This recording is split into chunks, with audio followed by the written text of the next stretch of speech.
Good morning. Isang campsite na naman ang dadayuhin natin sa Tanay Rizal. Kaya samahan niyo ako ngayong araw. Maaga nga tayong babiyahe ngayon para iwas traffic. Papalabas nga ako sa lugar namin kung saan ako nakatira. Kaya kung familiar kayo sa dinadaanan ko, ibig sabihin magkalugar tayo. Napakaganda at napakalamig ng umaga rito. Kaya napakasarap bumiyahe.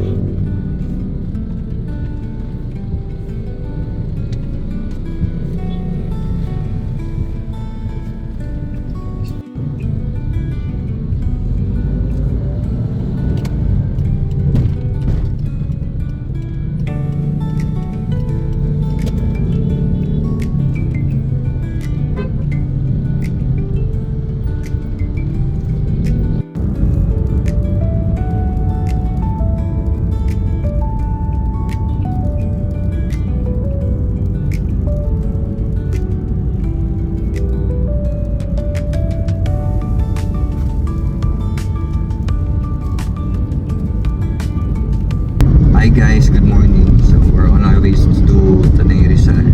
Siyempre tayo ay magka-camping. So yan, ubusin natin yung campsite sa Tanay Rizal bago tayo lumipat ng ibang location.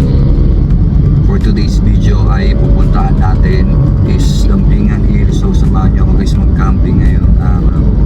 Yan, tara.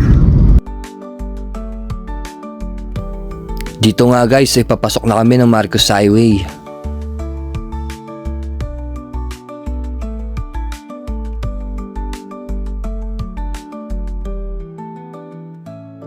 At narating na nga namin ang Tanay Rizal. Sa totoo lang, hindi nakakasawang magbiyahe dito sa Tanay Rizal. Kung ganito lang din yung madadaanan mo, napakasarap bumiyahe. At makikita nyo nga yung signage na yan, patungo sa Lambingan Hills.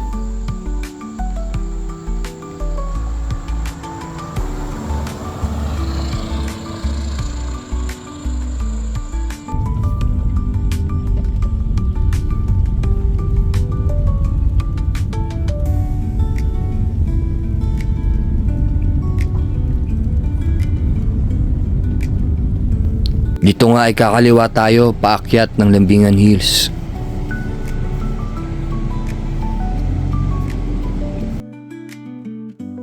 May pagka-rough nga at masikip ang daanan dito.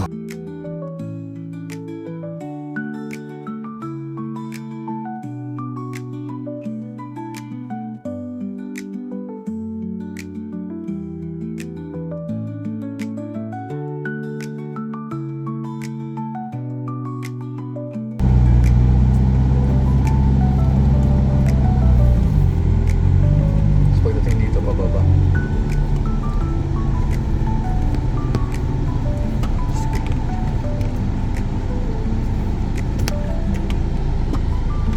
Puro lupa nga yung madadaanan nyo rito, pero malalaman nyo malapit na kayo sa campsite kapag sementado na yung daan.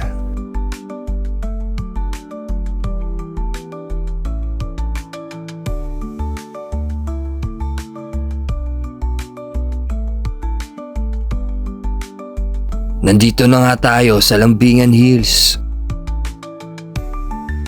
Tara, pasukin na natin. Bago nga tayo dumiretso sa parking area, dadaan muna tayo sa registration area para magbayad ng entrance fee.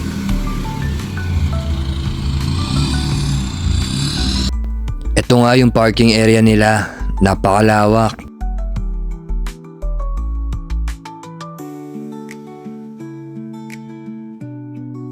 Pagka-park nga namin ay hinakot na namin yung gamit papunta sa pitching tent area.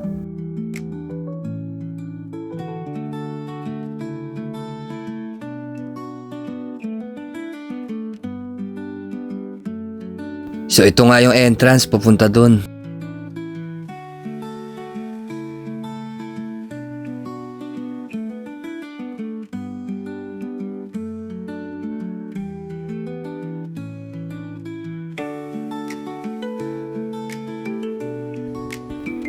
Mapuno nga dito sa napili naming tayuan ng tent, kaya hindi na kami naglagay ng canopy.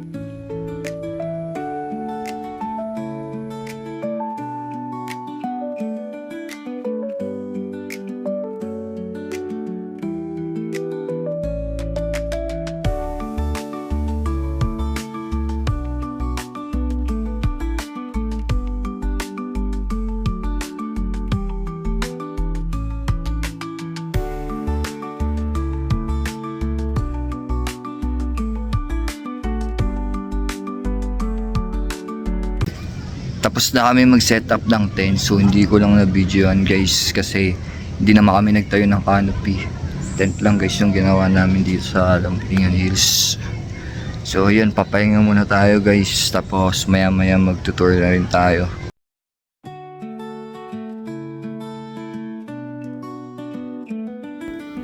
Napakaganda dito sa Lambingan Hills, kaya umpisa na natin mag-tour. Unahin na natin tong CR nila. Dalawa nga yung CR sa Lambingan Hills. Ito yung unang CR.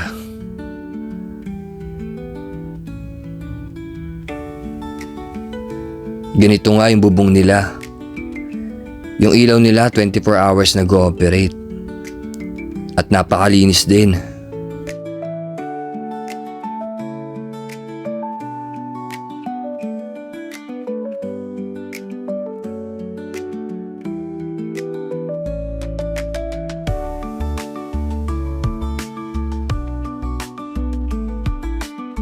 Ito naman yung pangalawang CR. Ito yung bubong. Malilinis nga yung mga CR nila rito sa Lambingan Hills. Napakalakas din ng tubig nila dito sa gripo. So tara, akit tayo. Marami pa akong ipapakita sa inyo. Habang naglilibot ka nga, marami kang mapagpapahingahan dito.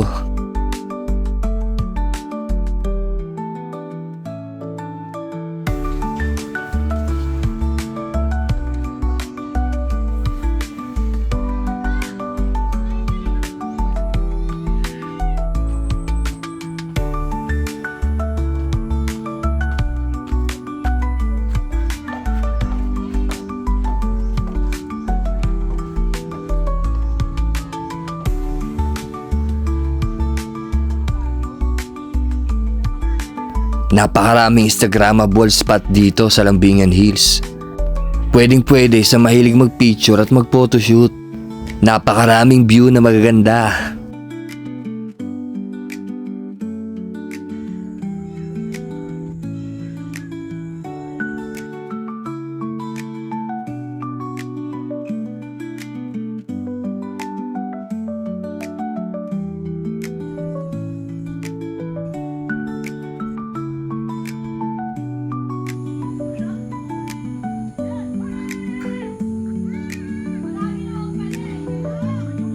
Silipin naman natin yung pool area.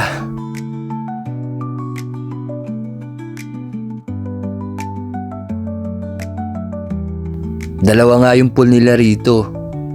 May pang-adult at pang-kids.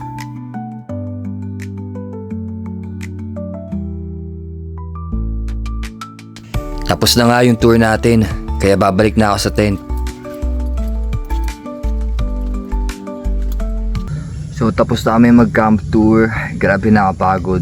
Napakaraming Instagrammable spot dito guys sa Lambingan Hills. Talagang ma-enjoy nyo yung mga view. Napakarami guys. So magpapahinga muna kami, tsaka magme-merienda. Kaya dyan muna kayo guys, stay sa panonood.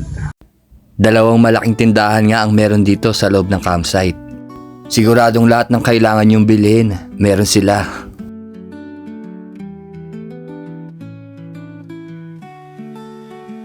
Hindi rin problema ang internet dahil may piso wifi.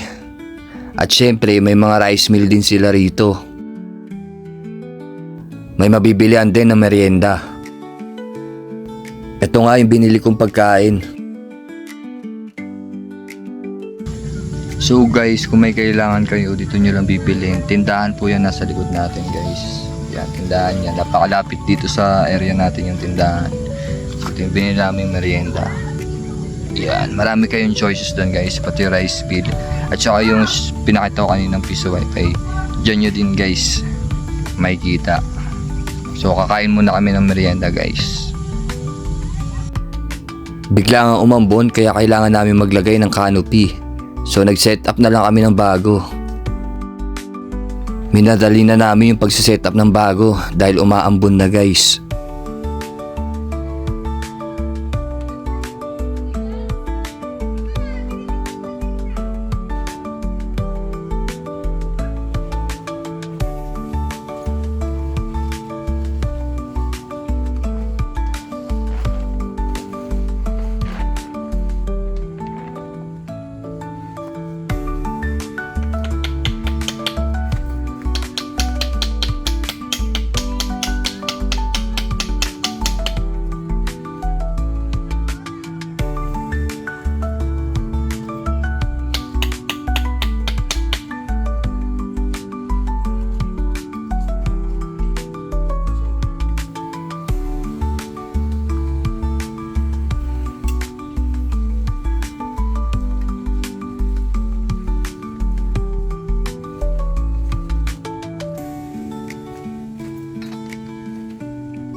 Umambon guys, kaya lumipat kami ng pwesto. Tsaka tinayo na namin yung canopy namin. Napagod. Hi guys, so yan, umaambon na nga. Naayos na namin yung pangalawa naming setup. Ang plano kasi talaga namin hindi na magka-canopy kasi kung mainit naman guys, mapuno kasi dito, malalaki yung puno, makapal. So inisip namin na wag na mag-canopy sana ngayon. Kaso dumilim naman yung ulap. Tapos biglang umambon, kaya naglagay na kami. Nag-set up kami ng bago. Yan na siya guys. Pakita natin ng full view guys.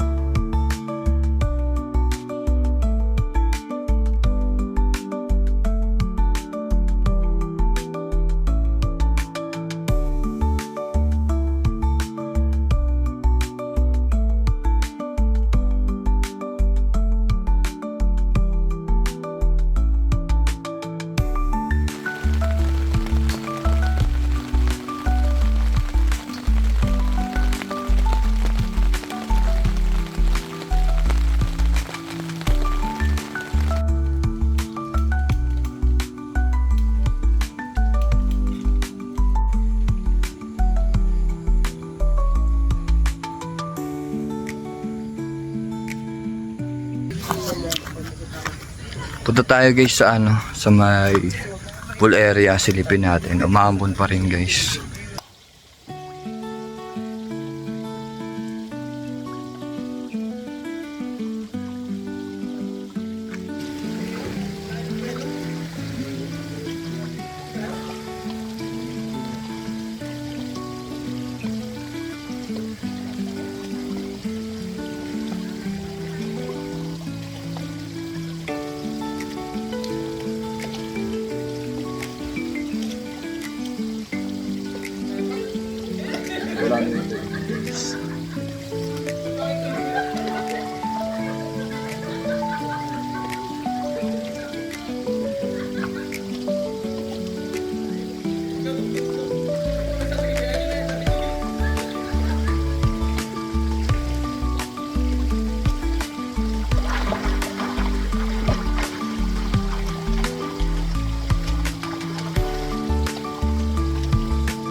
Ang liwanag ng punto guys. Gabi na pero medyo madilim na dito eh.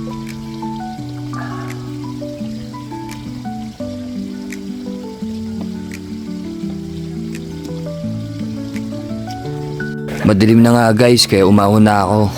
Bumalik na tayo sa tent.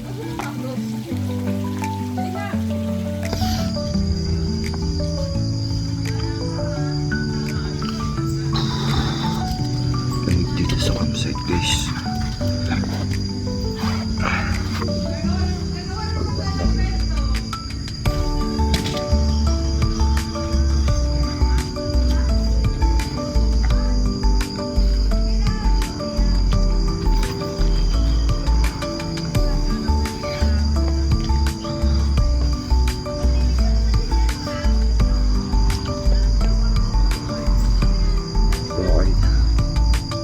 Papahinga muna tayo konti tapos magluluto tayo ng ulam natin guys. Maghahanda na ako ng hapunan. Kaya sisimulan ko na magluto. Pinaksiw ko na nga yung isda sa bahay para iprito na lang dito sa campsite.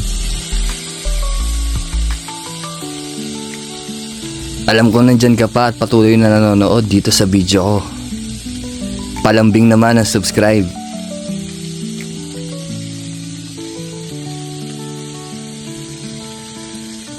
Gusto ko magpasalamat sa suporta na binibigay nyo dito sa mga video ko. Sana huwag kayong magsawa, patuloy nyo suportahan yung pagkakamping natin. Marami pa akong campsite na ipapakita sa inyo.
Guys, ito na yung niluto namin. Ito na yung ulam namin for tonight. So tara kain tayo.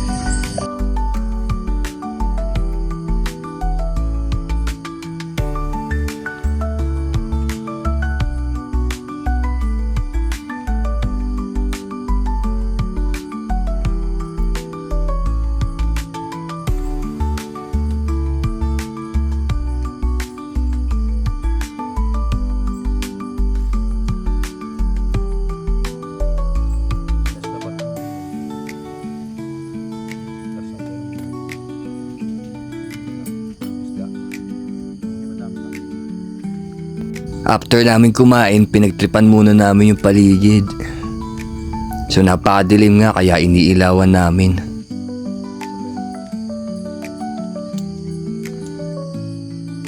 May nakita pa kaming malaking palaka. Shoutout nga pala sa mga agaya kong takot din sa palaka.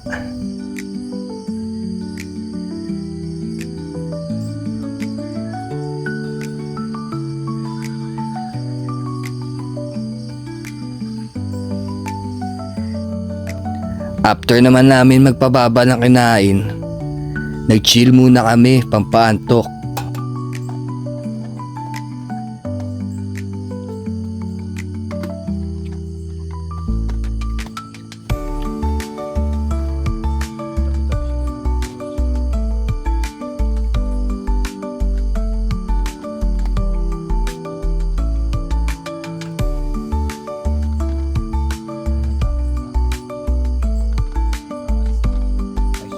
Pagtapos namin mag-chill, natulog na rin kami kaagad.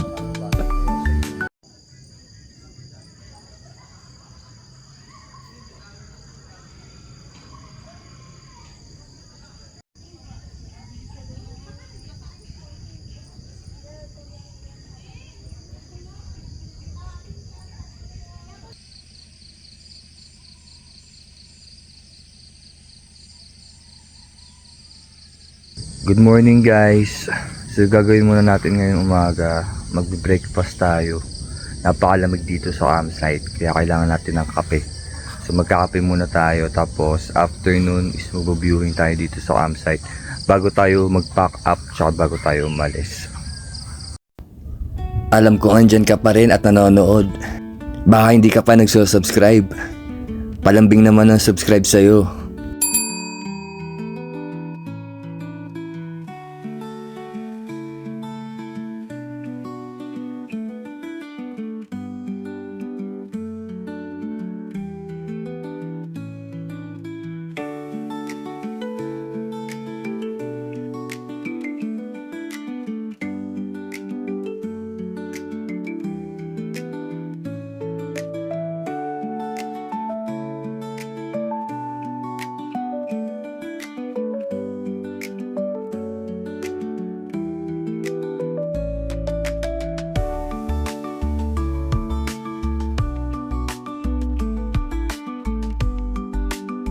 Pagkatapos nga rin namin kumain ay magpapack up na kami ng mga gamit namin.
Bago tayo umalis sa campsite, mag-viewing muna tayo. So tara!